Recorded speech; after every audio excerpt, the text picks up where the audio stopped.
किसको आशीर्वाद देती है इस चीज़ को देखना है। हमारा किसी से टीपा-टिप्पणी नहीं है। सबने अपना-अपना कार्य किया है, सब अपना-अपना कार्य कर रहे हैं और सब लड़ेंगे। जनता आशीर्वाद जिसको देती है वही सिकंदर। हर चीज़ की हमारे यहाँ मेडिकल कॉलेज हो, इंजीनियरिंग कॉलेज हो, यूनिवर्सिटी हो, ये तमाम बड़े कार्य हुई है और यहाँ पे शिक्षा के क्षेत्र में भी प्रयासरत रहें कि जितना जल्दी लेकिन हो। व्यवस्थाएँ बहाल नहीं हुई हैं विधायक जी। मेडिकल कॉलेज तो बना है, छात्र आंदोलन करते रहते हैं, आप पानी नहीं है। सोच लीजिए भाई कि व्यवस्थाएँ क्यों नहीं बनी? देखिए, जिसको चुनाव लड़ना है सबका टारगेट आलोक चौरसिया है। किसी में कोई अपना अथी नहीं है और जब तक उन लोगों विरोध नहीं करेगा तो कोई पूछने वाला नहीं है उन लोग का लेकिन जो सड़क स्थिति हम की का जो मामला है। बता रहे हैं बड़े भाई। नमस्कार, आप देख रहे हैं कैपिटल न्यूज़, मैं हूँ प्रफुल्ल गिरी। इस वक्त हम चुनावी कवरेज में हैं और लगातार पलामू के सभी विधानसभा से जुड़े प्रत्याशियों से उनके विजन को भी आपको बता रहे हैं और लोगों का क्या रुझान है उससे भी आपको अवगत करा रहे हैं। इस वक्त हम हैं डाल्टनगंज विधानसभा के विधायक आलोक चौरसिया के साथ। स्वागत है आपका कैपिटल न्यूज़ में। पिछले 10 वर्षों का कार्यकाल, लगातार 2 बार आप निर्वाचित हुए हैं। तो सबसे पहले तो हम जानना चाहेंगे, एक सोशल मीडिया पर वीडियो वायरल हो रहा है आपका लगातार, जिसमें एक पत्रकार आपसे पूछते हैं कि उपलब्धियों को बताइए। हम यहाँ के पलामू की जनता के, हमारे दर्शकों को बताना चाहेंगे कि आप अपने 10 वर्षों के कार्यकाल में जो बड़ी उपलब्धियां हैं आपकी, वो हम जानना चाहेंगे। देखिए, सबसे पहले तो आपको बहुत-बहुत बधाई, शुभकामना। बहुत तरह लोग के पत्रकार होते हैं, उनको भी शुभकामना। बहुत लोगों के पूछने की आइडिया अलग होती है। पिछले 10 वर्षों में डाल्टनगंज विधानसभा में जो जनता मुझे आशीर्वाद दिया, 5 वर्षों में हमारी सरकार रही, 5 वर्षों में हम सरकार से बाहर रहे और निश्चित तौर पर हम ये चीज़ कह सकते हैं कि जो क्षेत्र के मूलभूत विकास होनी चाहिए, जो क्षेत्र के आम जनों से जुड़ा हुआ कार्य होना चाहिए, उस कार्य को हम लोग त्वरित में कार्य करने का प्रयास किया। आप देख सकते हैं कि आज 10 बरस और आज के अंतरकाल में क्या अंतर है। तो हम यही कह सकते हैं कि आज और कल में परिवर्तन हुआ है। लोग जागरूक हुए हैं, लोग आज उस कार्य को लेकर मजबूती से आगे बढ़ रहे हैं।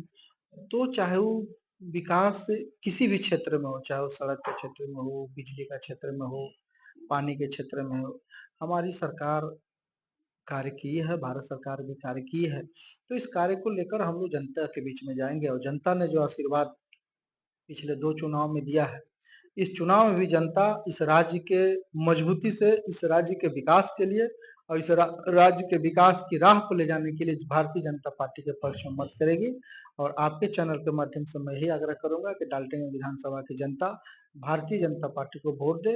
अपने क्षेत्र की उन्नति, पलामू में रोजगार के लिए, पलामू में रोजगार सृजन हो, डाल्टनगंज विधानसभा में जो बड़े बड़े कार्य हुआ है उसे और बड़े बड़े कार्य हो, इसके लिए जनता वोट दे। आपने बताया कि सड़क की दिशा में काम हुआ, लेकिन लगातार हम चुनावी कवरेज में हैं और आज भी कई प्रत्याशियों से हमारी बातचीत हुई है।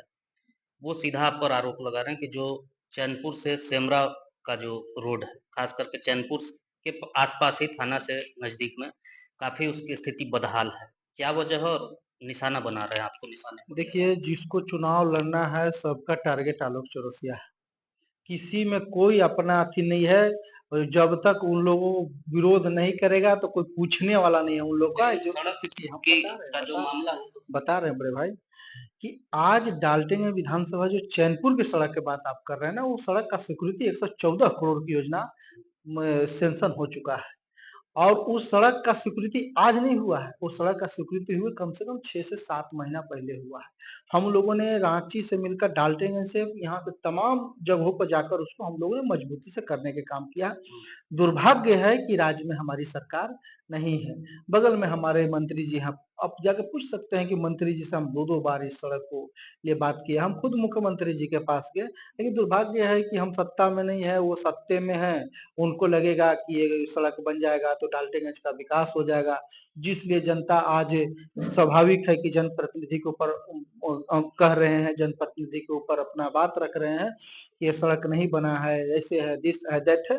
तो हम ये चीज़ को मैं अपने जनता से भी कहना चाहता हूँ कि सड़क को स्वीकृति हुआ 6 महीना, 8 महीना से ज़्यादा हो चुका है और वो चिट्ठी है मेरे पास, स्कूटी इंजीनियर का, जिला में जो आरसीडी का लोग काम कर रहे हैं, उनका चिट्ठी है हमारे पास कि हमने उस चीज़ को पूरा करने के काम किया है।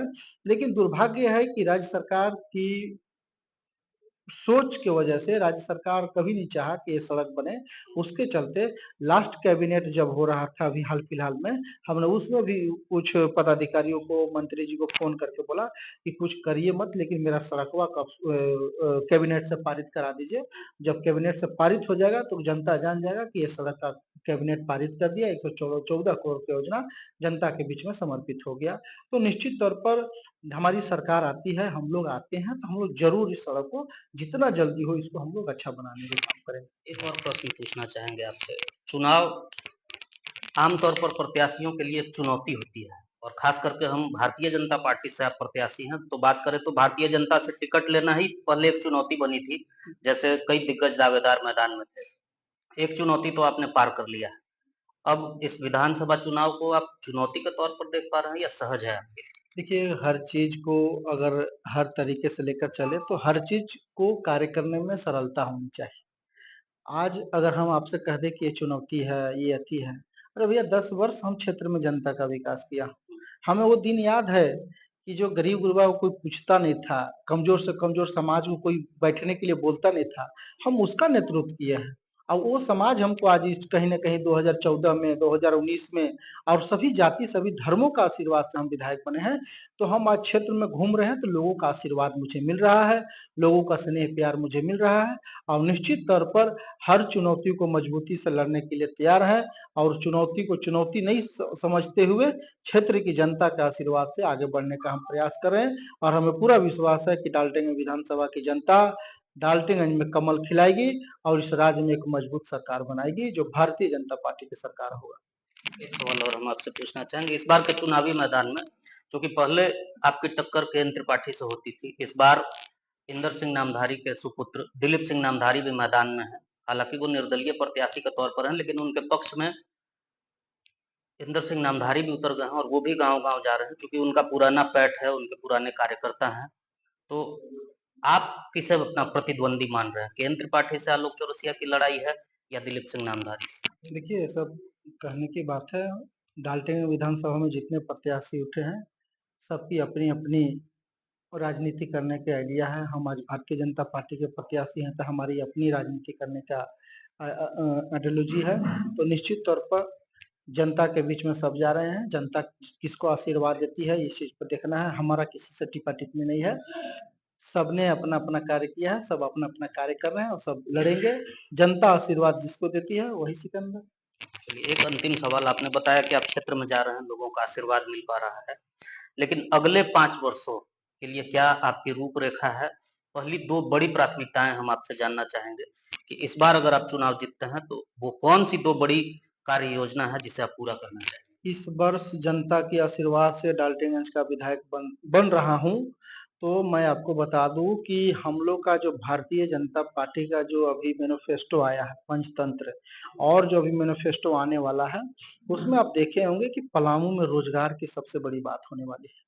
और हमारे जो बड़े नेता शीर्ष नेतृत्व ने जो पलामू झारखंड के सभी जिला में जाकर अपने छोटे-बड़े कार्यकर्ता, मंडल के कार्यकर्ता, जिला के कार्यकर्ता, राज्य के कार्यकर्ताओं के पास जाकर पूछा कि भाई हम अगर सरकार बनाते हैं तो हमारी स्ट्रेटजी क्या होगी? हम पलामू में कैसे लोगों का रोज़गार दे सकते हैं? हम पलामू में सिंचाई की व्यवस्था क्या करें ताकि यहाँ के लोगों को पानी मिले और खेती उनकी उन्नति ज़्यादा हो? तो हमारा 2-3 चीज़ पे ज़्यादा फ़ोकस रहेगा इस वर्ष। सबसे पहला फ़ोकस रोज़गार और दूसरा फ़ोकस सिंचाई। जो कुछ-कुछ ऐसे सिंचाई की योजनाएँ, सिंचाई की जो नहर-वहर बने हैं, तो निश्चित तौर पर वो उसका कार्य करना और जो नहीं बना हुआ है, उसकी कार्य करना। ये 2-3 चीज़ों पे हम लोग को बहुत ज़्यादा विशेषताएँ रहने वाला है। एक विशेषताएँ और है कि हमारी सरकार केंद्र में है, राज्य में हमारी सरकार बन जाती है, तो हमारे यहाँ एक तिहारू माइन्स है और वो माइन्स में प्रचुर मात्रा में कोयला है। और आप कभी-कभी न्यूज़-व्यूज़ में देखे होंगे कि वहाँ पे कुछ अपराधी चरित्र के लोग, कुछ ऐसे लोग जो रात में कोयला को चोरी करके बेचने का भी काम किया है और उस चीज़ को हम लोग चाह रहे हैं कि उसमें भारत सरकार में तो मोदी जी का सरकार है ही है, राज्य में अपनी सरकार बन जाए, तो दोनों सरकार मिलकर वहाँ पे ज़रूर हम लोग कुरबानी खुराने का पूरा प्रयास करेंगे और अगर खुल जाता है, तो हमें लगता है कि इस इलाका डाल्टनगंज, गढ़वा ये तमाम जो बरवाडीह वगैरह जो तमाम क्षेत्र है, बहुत सारे लोगों को हज़ारों हज़ार लोगों का रोज़गार मिल जाएगा और जब वहाँ से कार्य निकलेगा, तो उस कार्य की वजह से बहुत सारे लोगों को अति मतलब उन्नति होगा और लोग आगे बढ़कर उस पे काम करने के काम करेंगे। ये हमारा सोच है। हमारे यहाँ 2 और कारें हैं, चाहे सिमरा में आपका वो पत्थर वाला है, फिर आपका ग्रेनाइट वाला आपका सोकरा में है। तो ये माइंस को चालू दो करवा तीन चीजों पर हमारी प्राथमिकता है। आपको हम बता दें कि 2014 में जब रघुवर जी की सरकार बना था, तो हम लोग उस समय हम लोगों ने पूरे झारखंड सरकार के जो पदाधिकारी, जो माइन से जुड़े हुए पदाधिकारी, जो सचिव, सबको लेकर हम लोग वहां पे चले गए थे। सोकरा जहाँ पे ग्रेफाइट पत्थर निकलता है, वहां सबको लेकर चले गए थे और वहां जाकर उस चीज को हम लोग जांच भी कराने गए थे। दुर्भाग्य है कि हमारी सरकार नहीं बनी, वो कार्य बंद हो गया।